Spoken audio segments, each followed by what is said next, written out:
Well, hello there, my happy little ramblers, and welcome back to another thrilling instalment of Reese Rambles. And this time it's episode number 42. And if you've just listened to the previous one and wondered why I skipped from 40 to 42, it's because I can't count. If you actually look at the titles of the videos or the podcast episodes on your podcast platform of choice, you'll see that it actually goes 41, 41, 42 as expected, and I actually just got the number wrong because I didn't have it up in front of me. But yes, I was extra specially careful to check.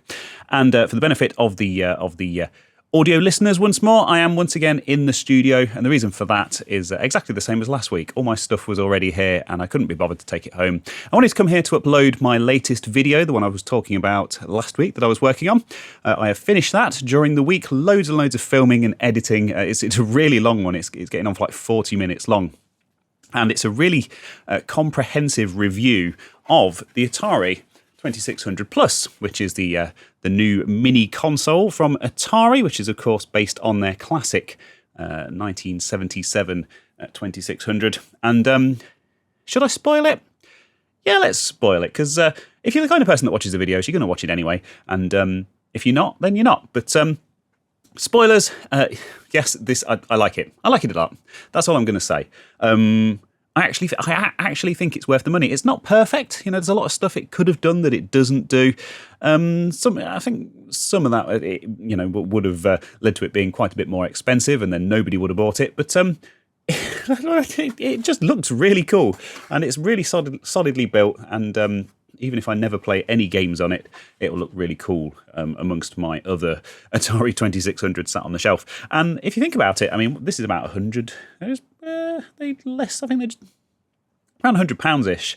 And I mean, that's what you'll pay for a decent condition original 2600 anyway. And it's a lot more useful than one of those. So that's not the conclusion that I come to in the video, but yeah, it should have been really. I probably should have thought of that when I was recording. But anyway, I finished editing that this morning at home. It's now Friday afternoon. Just a spoiler alert, this episode will be going out 2 minutes to midnight tonight, as always.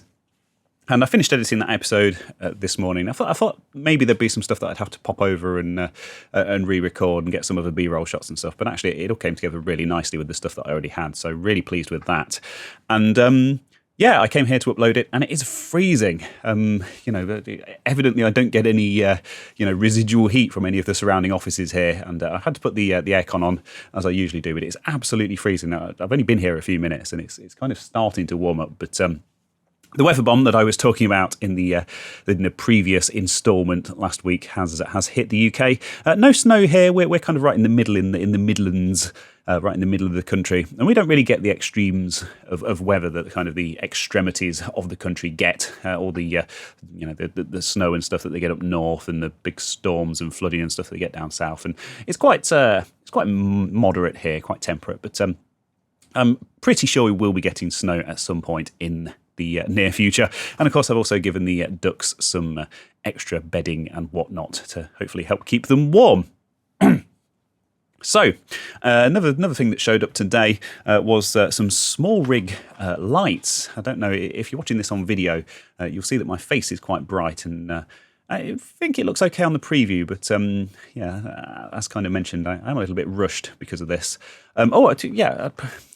Got distracted, didn't I? I should have said that video, because it's like 40 minutes long. It's about 17 gig because it's 4K and it's like 100 megabits or megabits or whatever it is. And I mean, that would have taken me like 2 days solid to upload at home. So come here and it's going to take like 15 minutes. So that's the other reason I'm in the office today. And I was hoping to get some supporter stuff and some second channel stuff recorded, but we'll see. But yeah, the other thing that arrived this morning was the other thing that I've been doing this morning is that the new lighting that just arrived, and it's called a Small Rig Vibe P96L RGB video light. And I'll link to these in the usual places, of course, so you can check them out. But I had a random email. There was a Black Friday deal on these on their official eBay store, and I really like small rig stuff. It's actually very reasonably priced and very kind of solid. I have a camera cage and arms and various other bits that I bought from them that I've always been really happy with. It's all like solid metal stuff.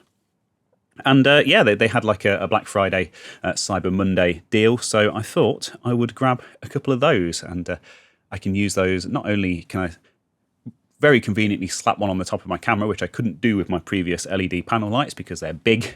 These do RGB and all sorts, so I can do all sorts of creative lighting effects and things with them if the mood takes me. And it seems the battery life on them is very good, and they'll also run from USB-C, which is how I'm powering this one that I'm using to record this, because it's brand new and I don't know what the battery life is going to be like. But yeah, they look pretty cool. And yeah, Black Friday deal, 20% off. They randomly emailed me, and then there was like another eBay 10% code, which I thought I'd chance it and try that as well. Both codes worked, so actually these were a real bargain, and yeah, really pleased with these. I always like picking up new bits of filming equipment. That anything that kind of streamlines the workflow and makes life a bit easier is always a good investment. It helps me to put more videos together and everything else. And yeah, obviously, I also had some bits of day job work to do this morning as well. I'm just checking the stand-in Ramble phone again for my notes. And the other thing that I wanted to mention, just before we get into the actual ramble proper, although I've been going for over 5 minutes now, so I guess we're already well in. I just had, literally just this minute, had a very interesting sponsorship opportunity as I was just getting in the car to drive over here. And that is perfume. So yeah, very interesting one. A company called Chikio, perfume collaboration opportunity with Control-Alt-Reese, and there's no space there before my name, which is always a good sign. Hi, Control-Alt-Reese. I'm Violetta, the marketing manager from Chikio. I think that's how you say it. I've had a look at your YouTube, Control-Alt-Reese, no space, and really like the vibe I get from your content. Oh, thank you, Violetta. We now mainly focus on exchange, and we'd be thrilled to offer you our perfume. Exchange what? Something we truly believe you'd enjoy. I would appreciate it if you want to share your experience through a video on your platform. If you're interested in receiving the product, yada yada. This is a very weird looking package that this perfume comes in. It's not like a traditional perfume bottle. It looks like a vape, I guess. One of those things that the kids always have hanging out of their mouths. Now, Jesus Christ, this is like $100. They've got Forest Child, Mountain Rain. Oh, okay, it's just Forest Child and Mountain Rain in various different packages. So, yeah, perfume reviews coming to the channel soon. I don't mean to give these people any publicity or anything, but I'm guessing my audience aren't going to be interested anyway. But yeah, perfume reviews. I wonder what they smell like. They're probably full of like illegal banned chemicals or something, aren't they? But yeah, you'd be. I think you'd be surprised some of the really weird offers and things. Oh, someone's offered to send me another one of these handheld console things that I didn't review last time because I didn't get around to it. Maybe no. I think it would be unethical of me to claim another one for free, knowing that I'm not going to have time to review it this time either, because there's so much stuff that I want to get on with. But yes, let's get on with the ramble. Actually, there was one more thing just before I get into the actual ramble. You probably noticed there was a picture of a band on the wall up there, like the one and only piece of wall art that I put up in the studio. And when I arrived a few minutes ago, it was on the floor. I guess I don't know if it's because it's so cold in here or what, but I stuck it up with these command strip things, and anyone with any experience of these is going to say, well, yeah, they always inevitably fall off the walls. But we actually have 3 canvases of this size. And when I say of this size, I mean it's absolutely huge. We got 3 like this with photos that I actually took on our trip to Hong Kong and Japan a few years ago, and we've got them above our bed. And one of the fun aspects of using command strips to stick stuff like this up is having pictures fall on your head in the middle of the night. And obviously, being canvases, they've got wooden frames as well. So yeah, you're lucky. I don't think either of us have been hit sort of square in the face yet, but they still come down with a bit of a thud. And obviously, quite often we have like the cats in the bed with us and stuff as well, and it's absolute pandemonium. And that's usually when it's really hot. I've not had one fall down due to the cold, but then I guess it doesn't get as cold at home as it does here. So I guess I don't really want to leave the heating on when I'm not here, because evidently I'm not here very often. But I don't know if there's like a mode that can just stop, keep the studio above a certain temperature or what, because I don't want the cold affecting stuff like that. Obviously, I've got like camera equipment and lenses and things in here as well, and I guess extreme temperature fluctuations aren't very good for them. But anyway, now let's get on with the ramble. Now, the purpose of these rambles isn't to stoke controversy or, stir up drama or anything like that. And I must admit, there was a story that I covered a few weeks ago about a charity scam. And the only reason I covered it, well, a couple of reasons I covered it. One, because it was really shocking and very bizarre, like the actual situation around this charity scam. And the other one was because it was a guy who was like an OG YouTuber, the guy called Gerard, who has a channel called The Completionist, who quite a few people who watched and listened to the Ramble had actually heard of and were familiar with, and were pretty shocked to learn about this. So I don't want to use this as a platform to spread drama or cover the latest YouTuber rubbish or anything like that. But there has been an update to this, and because I had quite a few comments about it, quite a few people who were interested in the story, I thought I might as well just follow up on it and just sort of make you aware that there is a new video from Carl Jobst, who did the original video on this. Bizarre enough situation anyway, because Carl Jobst is a professional gamer turned investigative reporter himself, and then obviously we've got this guy Gerard, who's a really well loved and respected figure in the gaming community on YouTube, and has been since the very, very early days. And it would appear that he has a scam charity that's cheating people out of money and stuff.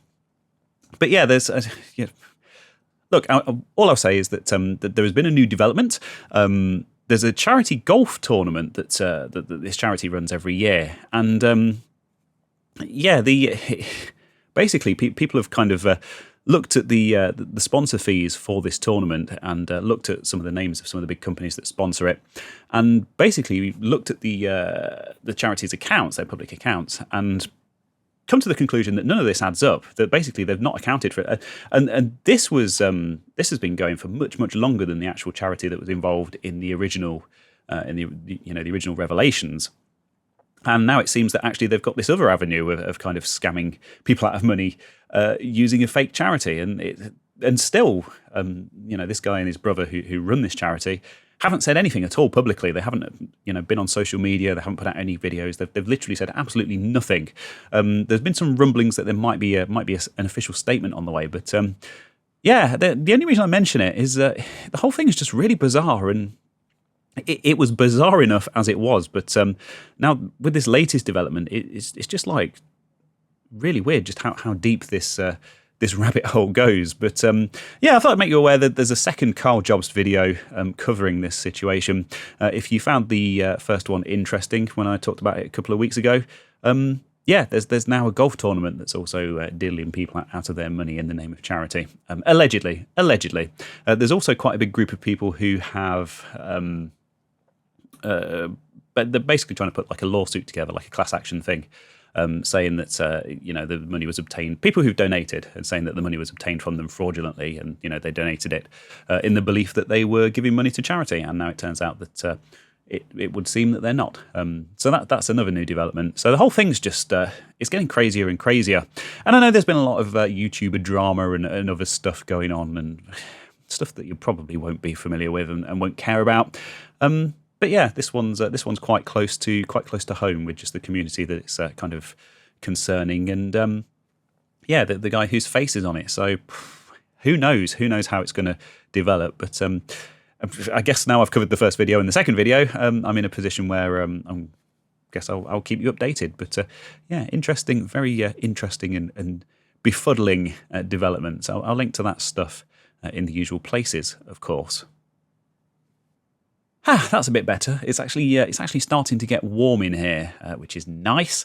I think I'm going to prioritise warmth over audio quality for a change. So apologies if you can hear the aircon, but it's actually just suddenly started blowing out hot air, which is fantastic.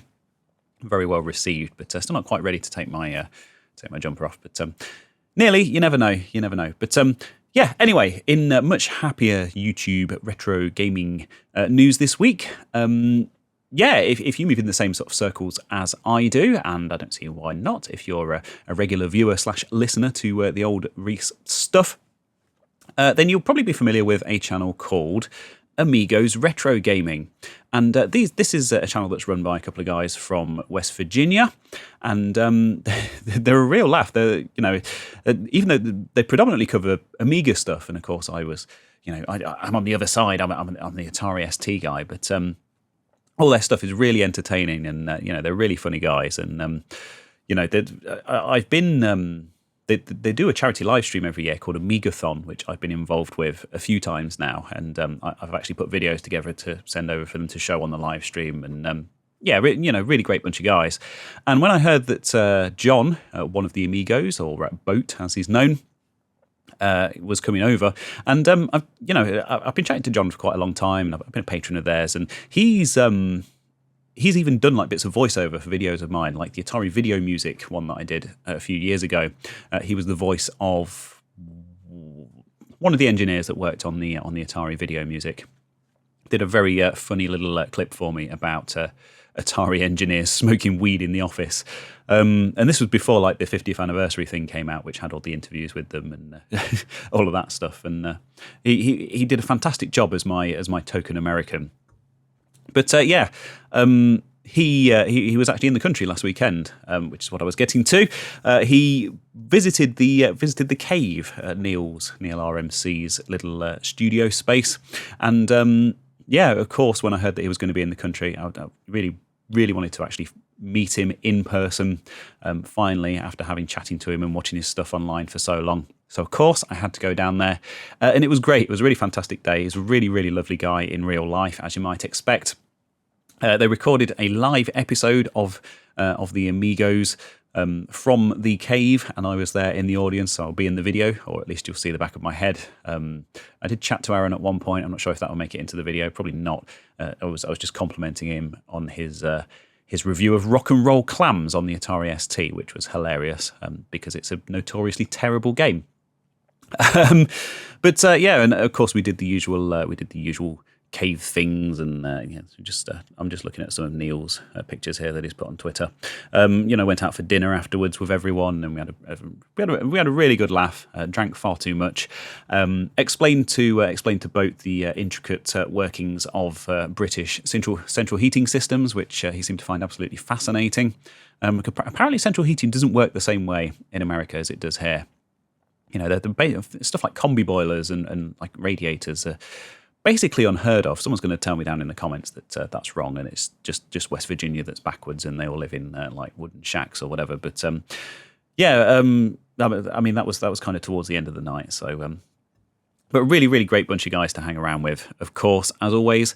And I also got to meet Dave again, Dave from the This Week in Retro podcast, which is always a highlight for me because he's another lovely guy. In fact, it's such a lovely community all round.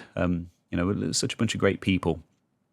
And then I stayed in the same hotel as Boat, and I was very surprised to discover the next morning when we got up that he was going to visit Abergavenny that day. Now, Abergavenny is a town in Wales, which, as far as I'm concerned, was pretty unremarkable as far as tourism and stuff goes. But it's certainly relevant to me personally because it's my ancestral hometown. My grandfather fought in the war and in World War II, and he was stationed in Leicester in the UK, where I currently live in England. And that's how he met my grandmother, and that's how my dad came to be born. And but he was originally from Abergavenny in Wales, and it's quite strange that anyone would want to go there as a tourist, because I've been there. I've still got family there, obviously, and I've been there a few times. Haven't been for a few years now, but it's a very interesting place. Very kind of rural. They have a fantastic steam fair every year. Which is quite good. They have like the traction engines, and they have like classic cars on show and all of that kind of stuff. And the day before he'd visited a place called Burton on the Water, which is another place that I went to fairly recently. And he was mocking the model village, which that's not a thing that you do in the UK. You don't mock our fine British institutions like model villages. And anyway, the only reason I mention all of this is because I wanted to point out that the model village at Burton-on-the-Water, which, to be fair, is is maybe a little bit run down and perhaps could do with some refurbishment. But hey, I think it's a volunteer effort, and I think the money they collect is for charity, so we can't judge them too harshly. But yeah, I just wanted to point out that as a model village, which is, of course, is a scale model of the village that it's actually in, which is a very historic and lovely village, by the way, in the Cotswolds. The model village has its own model village, and yeah, so in the spot where the model village is in the village, there is a model village, and the model village has a model village within it, which is what I'm getting at here. So it's like model villageception. I don't know how many levels it goes deep, because the model, you've got the model village, it has a model village, and there's a model village within that. And that one, the model village, actually has a like a clear perspex cover over it, I guess, because all the bits are so tiny, and it kind of stops them getting washed away. And yeah, you can't get in close enough to see if that model village has another model village within it, and quite how deep it goes. Or maybe the cover is to protect us, from getting becoming victims of the power of recursion and getting sucked into some kind of model village vortex. I'm not quite sure. Maybe that's what happens, but. Yeah, anyway, just wanted to say that it was really nice to meet John, and I thought it was really cool that he went to Burton-on-the-Water, which is a really lovely place. I can highly recommend it. And also Abergavenny, which was quite random, being the place that my family are from originally. And yeah, as far as I was concerned, there's not really... I mean, there's a castle there that's very old, and there's a winery, I guess, which as a fan of wine, I suppose is worth visiting. But yeah, maybe not the kind of place I'd go out of my way to visit if I...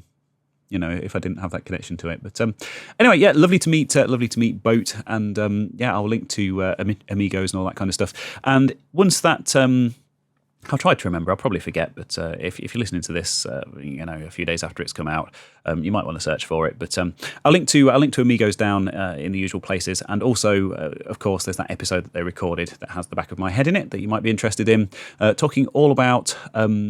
A game that I actually played quite a lot as a kid. I won't spoil the surprise because it's not my place to say, but it's a great game, and yeah, the kind of the chat around it was very funny as always. So very cool to see.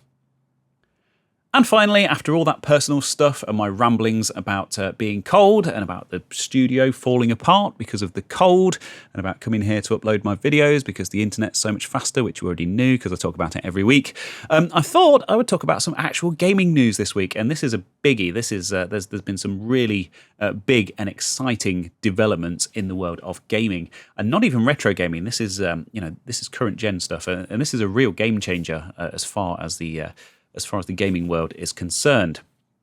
And this is the Yorkshire Tea Xbox and PlayStation 5 controllers. Yes, that's right. If you're a fan of the YouTube channel The Spiffing Brit, you'll know that he's obsessed with Yorkshire Tea. I don't think he's actually sponsored by them. I think he just gives them lots of free publicity. And Colin Furze as well. I think he famously, I think he has a pantry full of Yorkshire Tea as well, doesn't he? But I think it's the best-selling tea brand in the UK. Certainly one of the best ones if you're into that kind of thing. I kind of stopped drinking black tea. I mean, I'll drink one if someone offers one to me. But I kind of stopped drinking black tea with milk a while ago, which is a very, very controversial thing to say here in England. But it is what it is. But yeah, Yorkshire Tea, fantastic, lovely, delicious tea brand. Sponsor me, send me some tea. Have unveiled these branded controllers for the Xbox and the PlayStation 5, and they're £150, so they're not cheap. Although modern controllers aren't cheap anyway. And I'm just reading this on Eurogamer, one of the better gaming news sites, and yeah, I mean, it says here that what you would usually pay for a PlayStation DualSense pad, which is £60, or an Xbox Series controller for £55, and it says they can often be found discounted as well. So yeah, you're certainly paying a premium for the limited edition Yorkshire Tea controllers, which also come with matching boxes, matching packaging. So yeah, what you see, it says here, don't kettle for anything less, and. Yeah, Yorkshire Tea writes that there's even a button that boils your kettle. And then in brackets it says, not really. Okay. Picture the scene. You're facing down a boss with 3 heads and a hammer as big as a truck, armed with nothing but a rusty sword you looted from a guard. This is good. Yeah. Gulping, you look down at the controller in your hands, wondering if victory is even possible.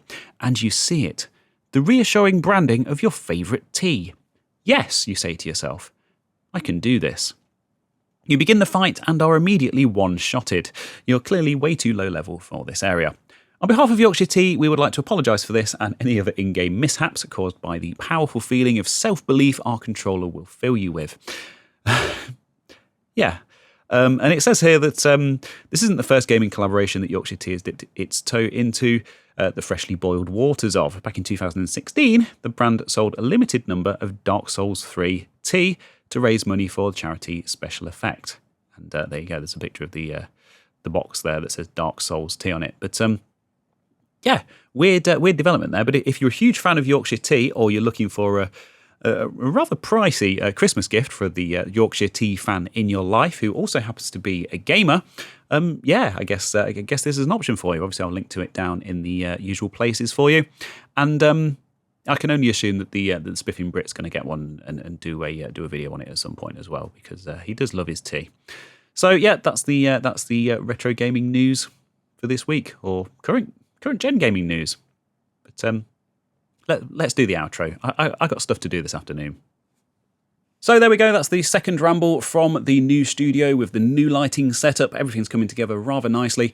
Keep an eye out for that 2600 plus review, which will be out on my channel very shortly. I think by the time this is out, my supporters will be watching that on Patreon and the usual places.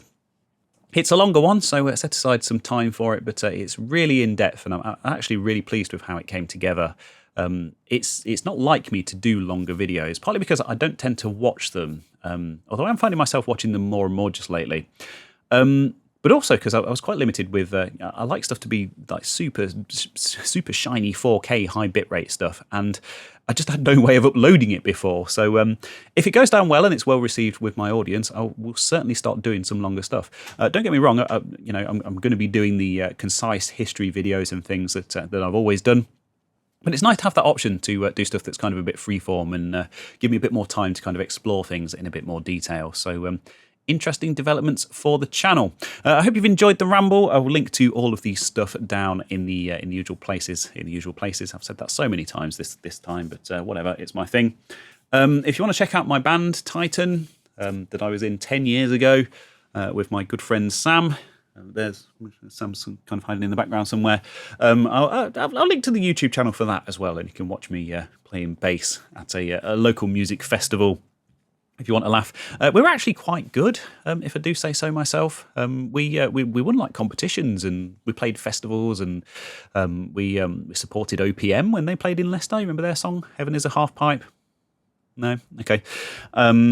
And yeah, we even recorded a couple of EPs and stuff. Only one actually got released. I'm not quite sure what happened to the second one. It would be nice to kind of track that down and maybe get the files out there and get it finished off somehow. But I think by this point, it's looking pretty unlikely. I mean, like I said, that was 10 years ago. But yeah, that's all I have for you this week in this week's Ramble. Watch out for that Atari 2600 Plus video. Hopefully I'm going to be able to record some other stuff this afternoon, but I am rapidly running out of time. But I do really want to get something recorded while I'm here. And yeah, enjoy your weekend and whatnots as always. Remember, it's mulled wine season, so have a mulled wine for me. So thank you and bye.